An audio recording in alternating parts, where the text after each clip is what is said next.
People who are overweight usually do great injustice to themselves by excusing themselves from really losing weight. One thing that I have learned is that excuses cannot help you or me. It is only when we look at our personal problems straight in the eye and then acknowledge them as a problem that we hate are we able to really do something about it.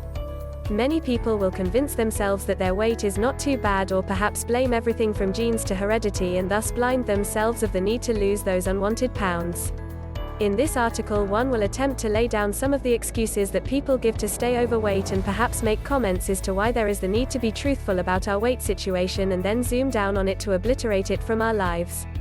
Shakespeare once said, "To thin self be true," and in this article we will be true, and out of that openness and self-acceptance, we may be able to conquer the self-sabotage that we do through excuses. The following are some of the excuses we give to ourselves to stay fat. 1. My metabolism is not good. 2. My genes are bad. 3. My thyroid is bad. 4. I am okay because I eat fat-free or low-fat foods. 5. Losing weight is too hard for me. 6. I am a fit and good-looking fat person. 7. My body has reached the ideal weight where I cannot lose weight anymore. And this list is by no means exhaustive. I am sure you can identify with some of the excuses listed above that we make to ourselves so as to continue staying fat. But these are fallacies that we must obliterate from our minds as we try to lose weight. Losing weight does not hurt you in any way, but it does help you look good and also feel healthy and enjoy your life. There are some people in this world that will do everything they can do to prevent themselves from looking at their problems to help eliminate it. They do this because they are afraid of the problem itself or perhaps the cost and effort that it will take to actually do something about it. They will then stop at nothing to convince themselves that not doing anything about the problem is a better choice. Like everything, we must be honest with ourselves when it comes to losing weight. We must face the weight issues that confront us and then do something about it quickly, that is to lose the weight and be happy. We must stop putting all the blame on our metabolism.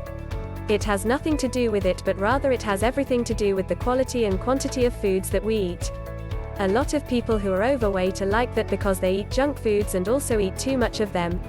Even though metabolism may play a part in overweight situations, especially as we age, it nonetheless is not the main or only reasons why we become obese. No matter how slow one's metabolism may be, given the right kind of food and exercise, it can be sped up to help one lose the weight. Blaming our genes is the culprit when it comes to losing weight is like blaming a car accident on the car itself instead of the driver. While genes can cause some people to struggle with their weight loss effort, if the right kinds of foods and exercise are employed, they will definitely lose weight. It is true that a bad thyroid can cause one to struggle with weight loss, but I want to tell you that very few people have that kind of problem, so there may be a chance that you do not have that problem. Your doctor can run a test to help you determine whether you have an underactive thyroid problem and then suggest antidotes for its treatment if it is found out that you have that problem. Some people think that because they eat fat-free or low-fat foods they are free from being overweight. The truth cannot be further from this. Even though most food manufacturers took the fat from the foods, they nonetheless replaced it with sugar, which goes into the bloodstream directly and eventually turn into fat anyways. So as you can see, the fact that foods are labeled fat-free or low-fat does not mean that it is safe to overeat.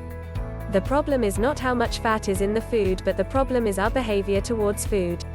Even though some people will take the easy route out by simply convincing themselves that they cannot lose weight, the truth of the matter is that everyone can lose weight. You see, the body records every calories or food energy that you put into your body. So if you think you cannot lose weight, maybe what you need to do is to cut your food into half, for example, and your calorie intake will be cut into half, and as time goes on you will see the pounds coming off. It is very rare to see someone medically proclaimed as impossible to lose weight. I cannot conceive you that such a situation even exists in the world. Cut down the food intake and the pounds will come down immediately or with time. No matter how much people try to convince themselves that they are fat but fit, I cannot see that is true. A fit person is healthy, energized, can bend and stretch up easily without any difficulties, and has all their internal systems working correctly. This is not true for fat people. Even though a fat person may feel great, perhaps they are young, as they grow up some few years beyond their youth, they may start experiencing health issues. So if you think you are fat but healthy, I am happy for you that you feel healthy, but not happy for you that you are fat. Drop that mindset and do something about the weight, because these things have a way of slowly sneaking up their ugly effect on people with time. Some people who are overweight may try to eat the right foods and then exercise, but as soon as they lose some few pounds they will just quit their efforts because they think that they have reached the ultimate level of losing weight and that to them they have no more weight to lose. The only thing that cannot lose weight is the bones themselves, but as long as one has some flesh to their skin, they can always lose some few ounces or pounds beyond the weight they think they cannot lose weight from. So when it comes to losing weight, there are no plateaus.